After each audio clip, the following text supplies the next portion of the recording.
students and friends, welcome to my channel. मैं हूं Anjali Arora and you are watching ज्ञान वाणी। आज हम 7th क्लास ज्योग्राफी के क्लास 7 के चैप्टर नंबर 1 को लेकर आए हैं, जो कि कहता है एनवायरमेंट। एनवायरमेंट क्या है, आज हम चैप्टर में यही पढ़ने वाले हैं।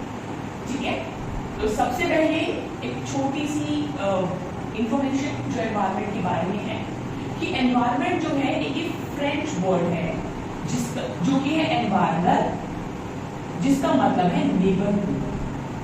ठीक है, और हर साल 5 जून को वर्ल्ड एनवायरमेंट डे सेलिब्रेट होता है। ये कॉम्पिटिटिव एग्जाम के पॉइंट ऑफ व्यू से डायरेक्ट क्वेश्चन है that it is a French word and 5 June we celebrate world environment day. ठीक है, अब ये क्या है कि रवि जो है एक कैरेक्टर है आपके पहले ही पेज पे, इसमें एक छोटी सी स्टोरी है इसके पीछे, जो कि मैं आपको थोड़ा सा ब्रीफिंग करने जा रही हूँ, बट मेक श्योर कि आप ये चैप्टर और ये जो रवि की स्टोरी है थोड़ी सी पैराग्राफ में है, ये आप खुद से जरूर पढ़िएगा। ठीक है, क्या होता है कि रवि ना एक लॉन्ग वेकेशन के बाद वापस स्कूल जाता है। वो कुछ चीजें नोटिस करता है कि जो भी प्लेग्राउंड है उसमें काफी चेंजेस देखता है कि कैसे यहाँ पर एक ग्रीनरी हुआ करती थी, बटरफ्लाइज ये वो एक्सेट्रा एक्सेट्रा, बट यहाँ पर क्या हो रहा है अब क्योंकि फ्लैट्स बनने वाले हैं तो कंस्ट्रक्शन मोड पे ये जो पर्टिकुलर प्लेग्राउंड है वो कन्वर्ट हो गया है। तो उसकी आंखों में आंसू आ जाते हैं, थोड़ा सैड फील करता है कि लाइक हमारे एनवायरमेंट में कितने सारे चेंजेस आ रहे हैं। तो क्या होता है कि जब वो क्लास में जाता है असेंबली में वो अपने किसी फ्रेंड के साथ ये चीज डिस्कस करता है। उसके बाद क्लास में टीचर से एक हल्का सा इस पर डिस्कशन चलता है कि लाइक एनवायरमेंट में चेंजेस क्यों आते हैं।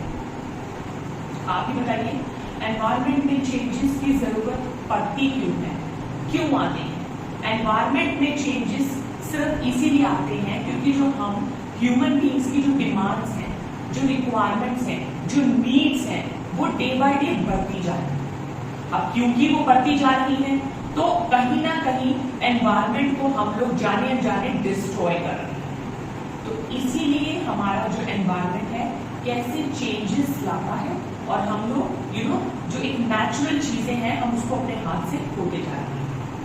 ठीक है, तो ये तो हुई स्टोरी, जो एक डिस्कशन जो रवि फेस करता है और फील करता है। Now what is environment. Environment क्या है, whatever we see in our surroundings, जो भी हम अपने आसपास सराउंडिंग्स में देखते हैं, it can be anything. Teacher से पूछता है कि जब टीचर ने बोला कि whatever we see in our surroundings, तो बच्चे बोलते हैं कि सराउंडिंग्स में तो हम बहुत कुछ देखते हैं, लाइक टेबल चेयर एक्सेट्रा, कुछ भी, there are so many things, right. तो टीचर सेड यस बट इनके भी कैटेगराइजेशन है। ठीक है, अभी वो हम आगे देखते हैं। In our life support system, ये बेसिकली एनवायरमेंट क्या है, हमारा लाइफ का सपोर्ट सिस्टम, जो कि air, water, land and food. ठीक है, ये हमारे को जो एनवायरमेंट जो है हमारे को ये सब चीजें प्रोवाइड करता है। Air means atmosphere, water means hydrosphere, land means lithosphere. ये हम सारे स्फेयर्स वैसे तो 6th क्लास में पढ़ चुके हैं, बट अभी 7th क्लास में भी अब हम एक सारे के सारे स्फेयर्स को अच्छे से चैप्टर वाइज पढ़ने वाले हैं, चैप्टर वाइज पढ़ेंगे एक। ठीक है, नाउ कंपोनेंट्स ऑफ एनवायरमेंट क्या है कि एनवायरमेंट के कंपोनेंट्स क्या है। एक होता है नेचुरल। अब नेचुरल के अंदर भी बायोटिक आता है और एबायोटिक आता है। Now what is biotic and abiotic, आपका पहला क्वेश्चन ये होगा। ये मैं समझाने जा रही हूँ। बायोटिक क्या होता है, the world of living organism. जितने भी लिविंग ऑर्गेनिज्म है उसे कहते हैं बायोटिक, जिसके अंदर प्लांट्स भी आते हैं, वो लिविंग थिंग्स हैं, एनिमल्स आते हैं, वो लिविंग थिंग्स हैं, हम इंसान लोग हैं, वो लिविंग थिंग्स हैं। ठीक है, और एक होता है एबायोटिक, जैसे कि लैंड, जो कि नॉन लिविंग एलिमेंट। ये तो हुआ नेचुरल। अब एक होता है ह्यूमन। ह्यूमन के अंदर क्या आता है, activities, creations, interaction among human being, यानी हम जो ह्यूमन लोग आपस में इंटरैक्ट करके, क्रिएट करके संवार रहे हैं चीजों को या बिगाड़ रहे हैं, वो ह्यूमन एक्टिविटीज का पार्ट है। ठीक है, अब एक पिक्चर देखिए सबसे पहले तो।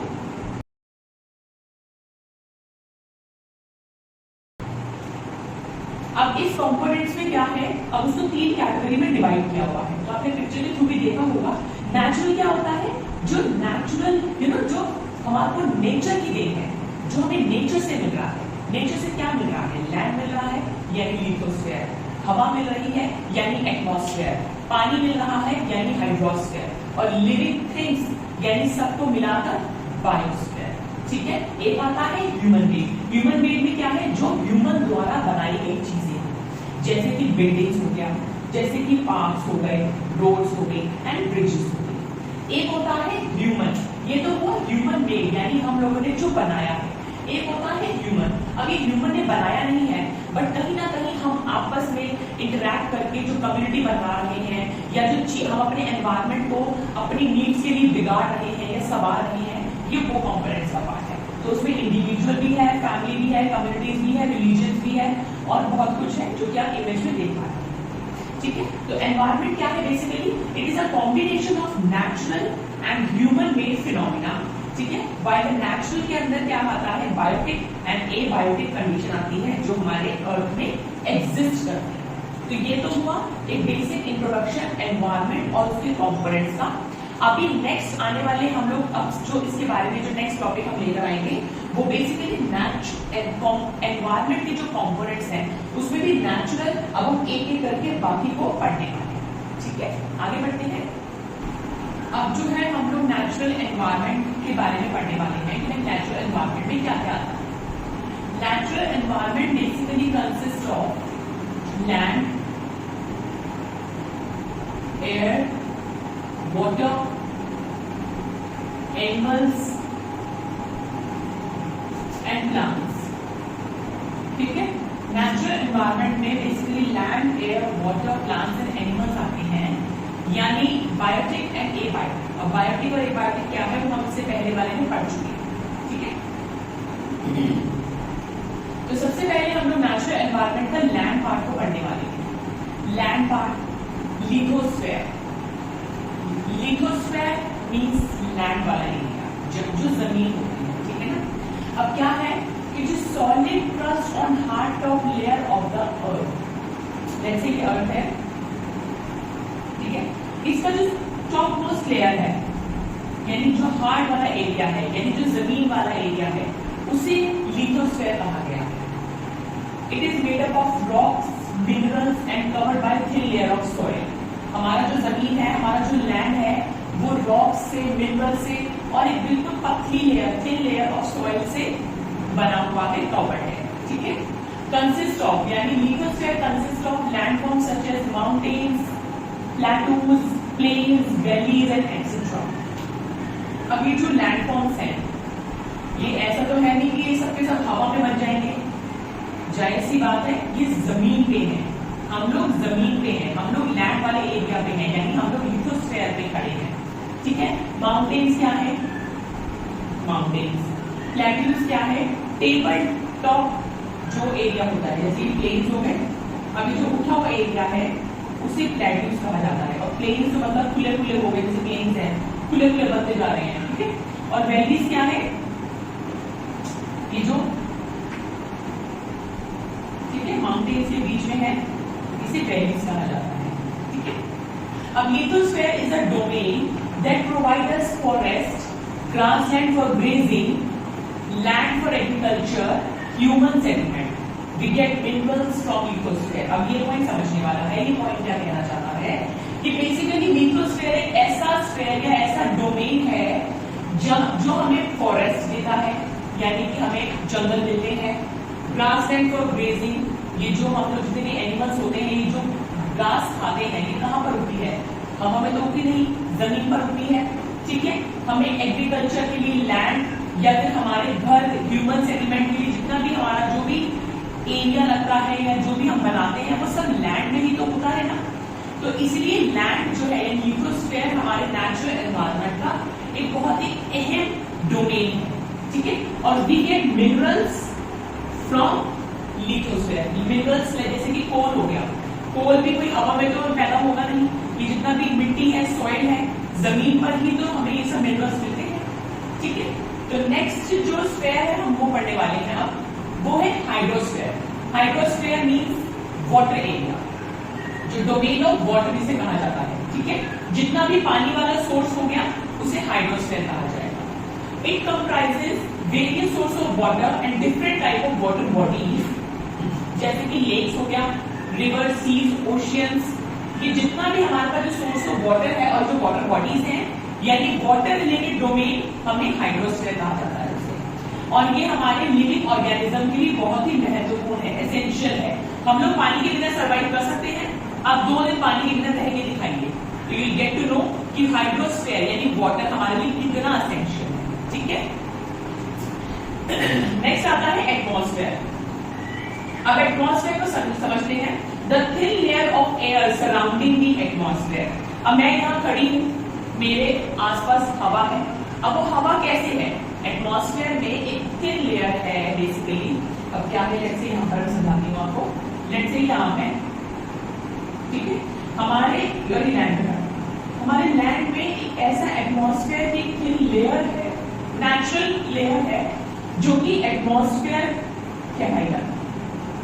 ठीक है, अभी the gravitational force of the earth hold the atmosphere.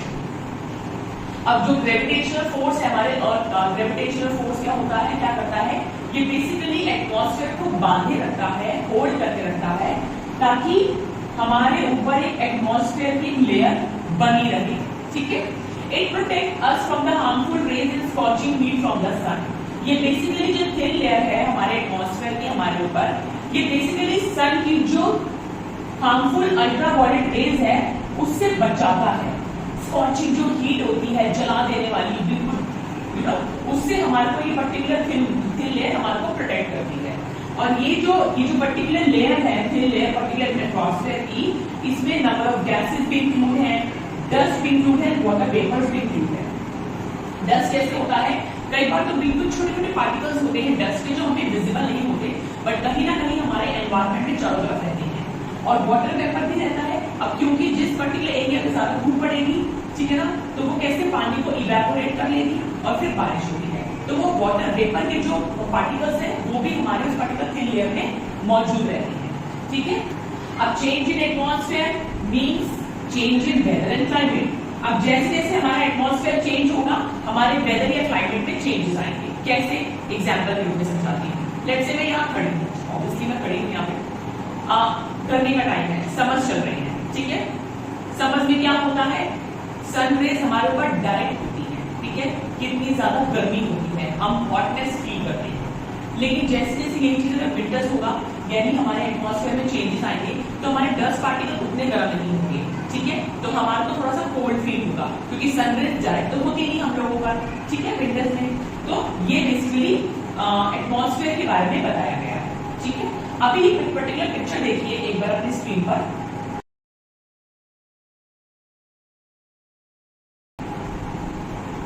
अब ये पिक्चर क्या कहती है कि लेट्स से ये अर्थ है। अब अर्थ में जहां पर लिथोस्फेयर है, हाइड्रोस्फेयर है, एटमॉस्फेयर है, क्या हम सिर्फ एक ऐसे एनवायरनमेंट में रह सकते हैं जहां सिर्फ हवा ही हो, पानी ना हो, लैंड ना हो? ऐसा रह सकते हैं? क्या हम कोई पक्षी हैं? नहीं, पक्षी को भी कभी ना कभी एक जगह पर बैठना पड़ता है। क्या हम कोई मरमेड है? मैं जल परी हूँ, या मैं सिर्फ पानी में ही रहूंगी, मुझे लैंड या हवा की जरूरत नहीं है? या मैं सिर्फ लैंड में रह लेती हूँ लेकिन मेरे को हाइड्रोस्फीयर यानी पानी और एटमॉस्फेयर की जरूरत नहीं है? ऐसा बिल्कुल नहीं। जितने भी जो नेचुरल एनवायरमेंट्स हैं, जो बायोटिक है, यानी जो बेसिकली लिविंग थिंग्स हैं, उनको इन तीनों की जरूरत पड़ती ही पड़ती है। यानी जो पर्टिकुलर एक ऐसा जोन, इंटरैक्शन जोन, आप अपनी इमेज में देख पा रहे होंगे, जो इंटरैक्शन जोन है जहां पर लैंड, एयर एंड वाटर तीनों मौजूद हैं, उसे कहा जाता है बायोस्फीयर। बायोस्फीयर क्या है? जहां पर इन तीनों का इंटरैक्शन होता है। Lithosphere land, hydrosphere water, atmosphere means air. ठीक है, आई होप ये तीनों के तीनों स्फीयर आपको समझ आए होंगे। कोई पर्टिकुलर डोमेन या स्फीयर आपको नहीं समझ आया तो आप अपने कमेंट सेक्शन में अपना क्वेश्चन रेज कर सकते हैं। Feel free to ask anything any time, right? Next पढ़ते हैं। अगला जो हमारा मेन टॉपिक है वो है इकोसिस्टम। इकोसिस्टम होता क्या है? इससे पहले हम लोगों ने नेचुरल एनवायरनमेंट में लिथोस्फीयर को कवर कर लिया, हाइड्रोस्फीयर को कवर कर लिया, एटमॉस्फेयर को कवर कर लिया, और जो इंटरैक्शन जोन है यानी जहां पे लाइफ फॉर्म पॉसिबल है, यानी बायोस्फीयर, उसको देखा। अभी जो है इकोसिस्टम हम देखने वाले हैं। इकोसिस्टम क्या है? A system formed by the interaction of all living organism with each other, with the physical and chemical factors of the environment in which they live, all linked by transfer of energy and animal। ये definition आपकी NCERT में clearly mentioned है। अब इसको धीरे धीरे समझते हैं कि कहना क्या चाहता है। कि इकोसिस्टम एक ऐसा सिस्टम है जिसमें हम लोगों ने by the interaction of all living organism, जिससे क्या है कि हम सब आपस में एक दूसरे से इंटरैक्ट करते हैं। अब लेट्स से हमें अनाज खाना है, उससे क्या है? हमें पानी पीना है, उससे क्या है? ये बेसिकली नेचुरल सोर्सेज हैं, ठीक है ना। अब फिजिकल एंड केमिकल फैक्टर्स तो ये हो गया, जैसे मुझे मान लो मुझे पानी का इंटेक लेना है या मुझे ऑक्सीजन लेनी है। ऑक्सीजन क्या है? एक केमिकल फैक्टर है, ठीक है, जो पूरे एनवायरनमेंट में अवेलेबल है। अब मुझे अनाज लेना है, अनाज खाना है, मैंने अनाज खाया, अनाज से मुझे क्या केमिकल फैक्टर मेरे अंदर इंटेक होगा? उसमें कार्बोहाइड्रेट्स है, ठीक है ना। तो उससे क्या हुआ कि मैंने जब फिजिकल और chemical factors of the environment जिसमें हम रह रहे हैं मैंने वो लिया, तो उससे क्या हुआ? All linked by the transfer of energy and minerals. जब मैंने वो अनाज, जब मैंने वो वीट को इंटेक किया उसके केमिकल प्रॉपर्टीज के साथ, तो मुझमें क्या आई? मुझमें आई ट्रांसफर ऑफ एनर्जी और मटेरियल, जो मैंने उसको इंटेक किया, ठीक है। बेसिकली ये तीन चीजों से रिलेटेड एक डेफिनेशन आपकी कंप्लीट होती है। क्या? It is the interaction of the all living organism with each other, with the physical and the chemical properties or factors of the environment, and all linked by the transfer of energy and material। ये definition अपने आप में complete करती है ecosystem को, जो clearly as it is आपकी NCERT में मेंशन है, ठीक है। आई होप आपको ये डेफिनेशन समझ आई होगी। अभी क्या है? स्टोरी ऑफ एनसीसी है, स्टोरी ऑफ रवि है, जो कि एनसीसी कैंप में ये लोग गए हैं, इनके रवि और उनके कुछ फ्रेंड्स। तो ये लोग आपस में सब डिस्कस कर रहे होते हैं। क्या डिस्कस कर रहे होते हैं? तो लेट्स से एक फ्रेंड बोलता है कि मैं तो केरला साइड का हूँ और वहां का जो रेनफॉल का टाइम है, जब बारिश होती है, तो कुछ एक अलग वेजिटेशन, एक अलग एनवायरमेंट या अलग ही चीजें, इकोसिस्टम रहता है केरला साइड का। और एक फ्रेंड बोलता है कि मैं तो राजस्थान साइड का हूँ, मेरे को तो वहां पे बारिश का तो खैर बहुत ही मतलब बिल्कुल ना के बराबर है और वहां का वेजिटेशन बिल्कुल अलग है। अब क्या होता है? दो अलग अलग लोकेशन से फ्रेंड्स हैं। केरला है, केरला में जो आपको ग्रीनरी यानी ये जो फॉरेस्ट जो आप देखेंगे, या जो वेजिटेशन या जो कह लो एनिमल्स आपको मिलेंगे, वो आपको डेजर्ट वाले एरिया में बिल्कुल देखने को मिलेंगे। डेजर्ट वाले यानी जो राजस्थान है, जो बिल्कुल सूखा रहता है, जहां पर वेजिटेशन, यहाँ पे प्लांट्स जो है बिल्कुल कैक्टस टाइप वाले जो कांटे से भरे वाले प्लांट्स होते हैं, वो आपको देखने को मिलेंगे। अब जो डेजर्ट है, डेजर्ट में बेसिकली कैमल जो है वो इजीली सर्वाइव कर जाता है। यही जो पोलर बियर की बात करें, जो बिल्कुल ठंडे एरिया में रहता है, क्या हम पोलर बियर को उठाकर डेजर्ट में शिफ्ट कर सकते हैं? बिल्कुल नहीं कर सकते, क्योंकि वो अपने एनवायरमेंट में, अपने एक इकोसिस्टम में ऐसे सर्वाइव कर रहा है। अगर मैं उसका इकोसिस्टम चेंज कर दूंगी या मैं कैमल को उठा के एंटार्क्टिका में शिफ्ट कर दूं, तो क्या वो अपने एनवायरमेंट में या जो इकोसिस्टम में जो ऑलरेडी कैमल के अंदर एक ऐसी क्षमता है जिसमें अगर वो 3-4-5 दिन थोड़े दिन पानी ना मिले तो चलता है, तो क्या वो एंटार्क्टिका में सर्वाइव कर पाएगा? तो इकोसिस्टम अपने आप में कहीं ना कहीं ये कहना चाहता है, तो ये स्टोरी या ये डिस्कशन से ये पता चलता है कि all the plants, animals and human being depend on their immediate surroundings. अब फिश एग्जांपल ले लो, फिश है, फिश का जो पर्टिकुलर इकोसिस्टम है, तालाब में रहती हैं या एक्वेरियम में, जैसे हम उनको एक आर्टिफिशियल एक एरिया उनको देते हैं, तो वहां पर पानी है, वहां पर उनका बेसिक फूड हम लोग प्रोवाइड करते हैं। जो ओशन या जो पॉन्ड्स में जो भी फिश है, उनका एक पर्टिकुलर इकोसिस्टम ऑलरेडी एग्जिस्ट करता है। अब मैं फिश को उठा के डेजर्ट वाले एरिया में छोड़ दूं तो नहीं रह पाएगा ना वो। तो क्या होता है, जितने भी प्लांट्स हैं, एनिमल्स हैं, ह्यूमन बींग्स हैं, हम सब के सब डिपेंड हो जाते हैं अपने इमीडिएट सराउंडिंग्स पे, ठीक है। हम जिस एरिया में, जिस इकोसिस्टम में सर्वाइव कर रहे हैं, अगर हम अपनी लोकेशन चेंज कर लेंगे तो मे बी हम लोग वहां पर पर्टिकुलर एरिया में, इकोसिस्टम में सर्वाइव ना कर पाए, ठीक है। तो relation between the living organism and their surrounding forms an ecosystem. तो हमारे जितने भी लिविंग ऑर्गेनिज्म होते हैं, प्लांट, एनिमल्स, हम लोग ह्यूमन बींग्स, हम अपने सराउंडिंग्स, लिविंग ऑर्गेनिज्म और हमारे सराउंडिंग्स, जो हम अपने सराउंडिंग्स के साथ इंटरैक्ट करते हैं, वो बनाता है इकोसिस्टम। ठीक है, नाउ इकोसिस्टम के कुछ एग्जांपल्स हैं, जैसे कि रेन फॉरेस्ट। अब रेन फॉरेस्ट में अपना खुद का एक इकोसिस्टम है। ठीक है, जो रेन फॉरेस्ट वाले एरिया में जो वेजिटेशन होती है, जो एनिमल्स हैं, जो प्लांट्स हैं, उनको अगर मैं किसी ड्राई यानी सूखे एरिया में कवर कर दूंगी तो वो सर्वाइव नहीं कर पाएंगे। ग्रासलैंड है, डेजर्ट है, डेजर्ट का मैंने भी आपको कैमल का एग्जांपल दिया। ठीक है ना, लेक्स है, पॉन्ड्स है, फिश का एग्जांपल दिया। तो ये कहीं ना कहीं अपने इकोसिस्टम में इस तरीके से अपने आप को फिट कर लेते हैं कि अगर मैं इनका लोकेशन या एरिया चेंज कर दूंगी तो वो लोग सरवाइव नहीं कर पाएंगे। वो लोग कौन? लिविंग ऑर्गेनिज्म, जिसमें ह्यूमन बींग्स भी आते हैं, प्लांट्स भी आते हैं और एनिमल्स भी आते हैं। ठीक है, नाउ अब जो ये तो था इकोसिस्टम के बारे में। अब हम लोग हैं नेचुरल एनवायरनमेंट पढ़ चुके हैं, इकोसिस्टम पढ़ चुके हैं। अब जो है हम लोग ह्यूमन एनवायरनमेंट की तरफ बढ़ने जा रहे हैं। ठीक है, अब ह्यूमन एनवायरनमेंट क्या है? Environment created by the human beings by interacting with it and modify it according to their need। क्या है इंटरैक्शन? मतलब बातें करना नहीं होता है। बेसिकली इंटरैक्ट का मतलब क्या होता है कि हम अपने एनवायरनमेंट से किस तरीके से इंटरैक्ट करते हैं, उसको मॉडिफाई करते हैं अपनी जरूरतों के हिसाब से। यहाँ पर सबसे एक अच्छा एग्जांपल दिया हुआ है अर्ली ह्यूमंस और मॉडर्न ह्यूमंस में। कैसे? अब अर्ली ह्यूमंस में क्या था कि ये लोग ना पहले के जो टाइम के जो लोग होते थे वो एनवायरनमेंट से ज्यादा इंटरैक्ट नहीं करते थे।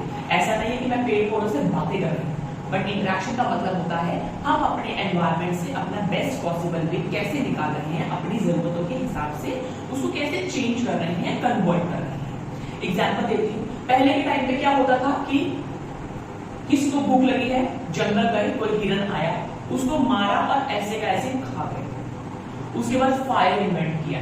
ठीक है, तो अब जो हिरन उन्होंने ऐसे का ऐसे मार के पहले खा लिया था, अब उसको पकाने लगे। फायर की इन्वेंशन के बाद उसको पकाने लगे। अब क्योंकि मॉडर्न ह्यूमंस हैं, हम लोग स्पाइसेस आ गए, तो कैसे हम लोग उसी पर्टिकुलर हिरन को चटाकेदार मसालेदार स्पाइसी सा बनाकर उसमें फ्लेवर्स ऐड करने लग गए। तो इसी तरीके से अर्ली ह्यूमंस और मॉडर्न ह्यूमंस में हम लोगों ने किस तरीके से इंटरैक्ट करके चेंजेस किए, मॉडिफिकेशन की अपनी जरूरतों के हिसाब से। ठीक है, अभी human learn new ways to use and change environment. कैसे? Started growing crops. हम लोगों ने क्या किया कि human learn new ways to use and change environment. हम लोगों ने क्रॉप्स को ग्रो करना स्टार्ट कर दिया। ये चेंजेस हैं जिनके बारे में बात हो रही है। या domesticated animal and led to a settled life. क्या हुआ? पहले क्या करते थे लोग? बोझा लाद कर चलते जा रहे हैं, मीलों मील चलते जा रहे हैं, लेकिन उनको लगा कि क्यों ना हम थोड़ा स्मार्ट वे करें। अब जो गधे घोड़े खच्चर हैं उन पे सामान लादकर वो लोग अब फिर जो लॉन्ग डिस्टेंस पे है उन्होंने तब चलना शुरू करा। और भी बहुत सारे एग्जांपल है, जैसे कि व्हील का इन्वेंशन कर देना, production of supply of surplus of food. इसका एग्जांपल क्या, ये एग्जांपल क्या कहना चाहता है? लेट्स से पहले के टाइम पे उन्होंने हिरन को पकड़ा, मारा और खा लिया। अब जो बचा ठीक है, नहीं बचा, जितना पेट भरना था उन्होंने भर लिया। अब उनको ये लगा कि क्यों ना हम लोग अब क्या हुआ कि जैसे जैसे उन्होंने मतलब कहते हैं ग्रोइंग क्रॉप्स को ग्रो करना स्टार्ट किया, तो उनको लगा कि क्यों ना हम लोग एक्स्ट्रा क्रॉप ग्रो कर लें, हमारे मुसीबत के टाइम पे काम आएगा, हम लोग उसको एज अ स्टोर करके रख लेंगे सरप्लस के रूप में। तो इस तरीके से मॉडर्न ह्यूमन ने किस तरीके से इंटरैक्ट करके अपना माइंड लगाकर, अपने शार्प माइंड को अच्छे ढंग से मॉडिफाई करके, चेंज करके, हर चीज को बेटर वे में लाकर किस तरीके से एनवायरनमेंट में से निकालना शुरू किया। इट इज ट्रू कि हम लोगों ने एनवायरनमेंट से काफी कुछ लिया है, बट जब भी हम अपने एनवायरनमेंट से कुछ ना कुछ लें तो उसको हार्म ना पहुंचाएं। हार्म एज इन कि ठीक है, हमने प्लांट्स को कट करना शुरू कर दिया। क्यों? क्योंकि प्लांट की जो लकड़ियां हैं वो काफी चीजों में काम आती है। शीट्स उसमें काम आती है, मैच बॉक्स की स्टिक्स बनने में काम आती है। अब क्या हुआ? क्योंकि हमें ह्यूमन इंटरैक्ट कर रहे हैं एनवायरनमेंट से, हमने अपने बुद्धि को लगाया और लकड़ियां काटनी चालू कर दी। लेकिन लकड़ियां काटनी चालू कर दी, पेड़ पौधे काटने शुरू कर दिए, अब ऑक्सीजन की कमी होगी जी। ठीक है ना, ऑक्सीजन के लिए क्या करें? वापस से प्लांट ग्रो करें, वापस से पेड़ पौधे लगाएं। तो हमेशा जब भी हम एनवायरनमेंट के साथ इंटरैक्ट करें तो उसका बेस्ट पॉसिबल वे लें, ना कि हार्म पहुंचाएं। हार्म पहुंचाएंगे तो अभी तो हमें अच्छा लग रहा है, मजा आ रहा है, बट लेटर ऑन ये हमारे लिए ही हार्मफुल साबित होगा। ठीक है, इन्हीं टॉपिक के साथ हमारा ये चैप्टर आज फिनिश होता है। अभी कंटिन्यूशन में ही हम लोग इस चैप्टर के क्वेश्चन एंड आंसर्स देखने वाले हैं, right. So question and answers की तरफ बढ़ते हैं। अब जो है हम लोग इस चैप्टर के क्वेश्चन एंड आंसर्स देखने वाले हैं। कुछ एनसीईआरटीज भी होंगे, एक्सप्लेनेशन मोड वाले, और अलग एमसीक्यूज वाले भी होंगे। So let's start the video. Now what is ecosystem? अभी हम लोगों ने अभी थोड़ी देर पहले ही देखा है इकोसिस्टम क्या है। An ecosystem is a system which is formed by the interaction of living and non living things, ठीक है, and they are connected by the transfer of energy and materials. Ecosystem कुछ ऐसा सिस्टम है जिसमें interaction होता है living और non living दोनों का, और हम लोग ट्रांसफर करते हैं एनर्जी और मटेरियल का। अब कैसे? लेट्स से घास है, घास कैसे ग्रो करती है? सनलाइट की हेल्प से। उसको अगर कोई लॉयन या टाइगर खा लेता है एग्जांपल के लिए, तो कैसे एक इकोसिस्टम बन रहा है, ठीक है ना। तो what do you mean by the natural environment? Natural environment क्या होता है? Now the natural environment is encircled by the world of living organism, जैसे कि plants and animal, and world of the non living, जैसे कि example हो land हो गया, माउंटेन्स हो गया। नॉन लिविंग में कुछ भी आप लगा सकते हो, ठीक है ना। Which are the major components of the environment? तीन मेजर कंपोनेंट्स देखे थे हम लोग डायग्राम के थ्रू, आपकी एनसीईआरटी में मेंशन है। एक है नेचुरल, जो कि land, water, air, living things हो गया। एक है ह्यूमन मेड, जो ह्यूमन द्वारा बनाया गया हुआ है, जैसे कि building, parks, bridges, roads and so many things. एक होता है ह्यूमन कंपोनेंट्स। अभी ह्यूमन कंपोनेंट्स दिखता नहीं है, बट ये एग्जिस्ट करता है, जैसे कि इंडिविजुअल्स हो गया, रिलीजन हो गया। अभी हम लोग रिलीजन बैठकर चलो आओ रिलीजन बनाएंगे, कहीं ना कहीं एग्जिस्ट करते हैं हमारे एनवायरनमेंट में, तो ये ह्यूमन कंपोनेंट से रिलेटेड है, ठीक है। फैमिली हो गया, एजुकेशन सिस्टम हो गया, ठीक है। Now give 4 examples of the human environment. अभी दिया जैसे human environment, human made environment basically, जैसे कि बिल्डिंग, पार्क्स, ब्रिजेस, रोड्स, ये हम सब ह्यूमन द्वारा बनाए गए हमारे। Now what is lithosphere? Lithosphere हम लोगों ने चैप्टर में कर लिया है, जो अर्थ का टॉप मोस्ट लेयर होता है, जो सॉलिड वाला पार्ट है, उसे लिथोस्फीयर कहा जाता है। Lithosphere is the outer most solid surface of the earth, जैसे ये अर्थ है, ये जो भी इसका हार्ड वाला पार्ट है, सॉलिड वाला पार्ट, ठीक है, which is made up of the rocks, minerals and covered by a thin layer of the soil, ठीक है। Now what is biosphere? Biosphere में क्या है? एक इंटरैक्शन जोन है जहां lithosphere, hydrosphere and atmosphere interact करते हैं। Biosphere is the narrow zone of earth where land, water and air interact for supporting of life. And which are the 2 major components of the biotic environment? Biotic कौन से होते हैं? जो living organism होते हैं, like plants and animals. ये तो question and answers वाले क्वेश्चन हम लोगों ने कवर कर लिए हैं। अब इसके बाद हम लोग एमसीक्यूज वाले क्वेश्चन देखने वाले हैं, ठीक है।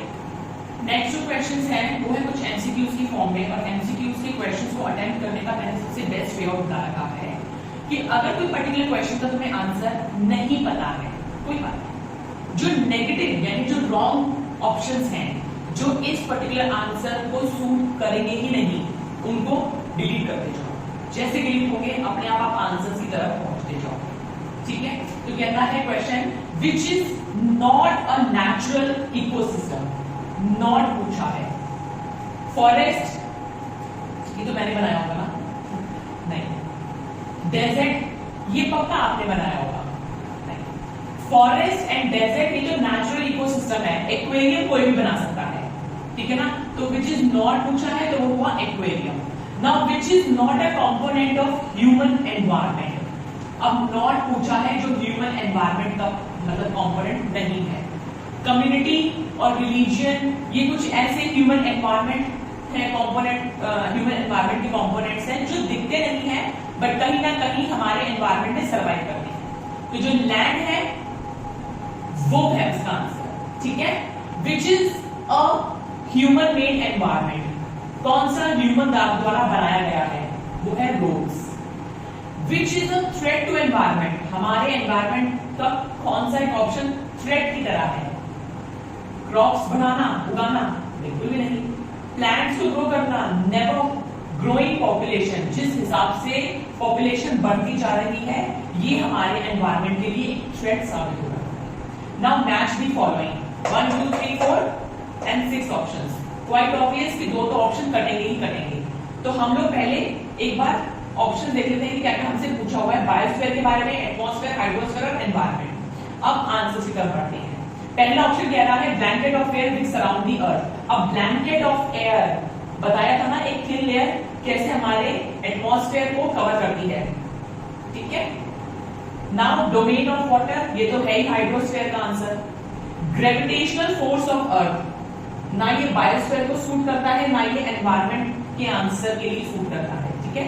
तो ये आंसर हो गया cut. Our surroundings, environment chapter की शुरुआत में ही हम लोगों ने पढ़ा था कि ये हमारी सराउंडिंग्स है। Narrow zone where land water and air interact, यानी lithosphere, hydrosphere and biosphere interact, that is called biosphere. और ये तो इसी के साथ हमारा चैप्टर आज खत्म होता है with question and answers. Students जो लोग ऑलरेडी क्लास 6 में हैं, 7th में हैं, उनका फ्रेश सेशन स्टार्ट हुआ है।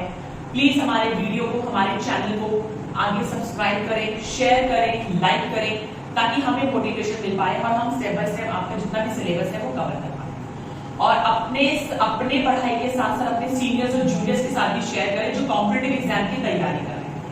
ये वीडियोस अगर कुछ हेल्पफुल हो आपके लिए तो प्लीज इसे शेयर करें और हमें मोटिवेट करते रहें, ताकि हम अपना ज्ञान आप लोगों के साथ बांट सकें। Thank you so much.